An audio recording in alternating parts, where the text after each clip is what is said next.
I recently created a model that I call the five factors of leadership and team success. And I think these five basic areas encompass the critical skills that a leader needs to work on and develop a great team. So there's a lot of things to do with each one of these, and we could dive in for a long time, but I'll just kind of summarize each one briefly. Hmm. The first one of the five is vision. This is kind of establishing the why of your team. Like, what's the purpose of the organization, and what value do you and your role and your team deliver to that purpose? And what makes you different or special compared to other teams? I think it can even be helpful to cascade these answers down to each individual person so that they know exactly why they are important to the success of the team and the organization. And this can really be quite motivating when people can really understand what their contribution is and why they're there. The second factor I talk a lot about is trust. I'm a big believer that trust begets trust. That means that in order to earn trust, you have to first extend trust. There are a lot of things that go into trust, but to put it simply, it's about creating a safe environment, being transparent with your team, and then modeling with your team both what success and failure means so that they feel safe. If you're modeling failure for them, like you owned up to your own mistakes, then they feel like they can do the same and be honest and trust you as a leader. The third factor is accountability. Now, most people are going to talk about accountability and talk about holding other people accountable.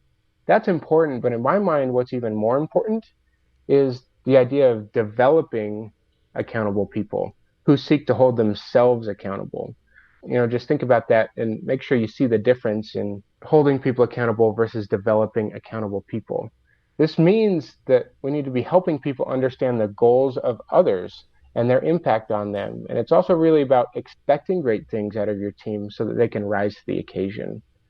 The fourth factor is having a team with the right people with the right skills. Sometimes we get in teams and we have people in the teams where we have skill needs that the organization needs to accomplish or the team needs to accomplish that the current team can't actually meet. We don't have the capabilities at that time. So we need to grow or acquire skills and capabilities in some way. This could be through hiring or training. And it's also making sure that we have the right people in the right positions to be successful. We want to set people up for success. For example, someone who loves front end design probably shouldn't be doing back end database work or something like that.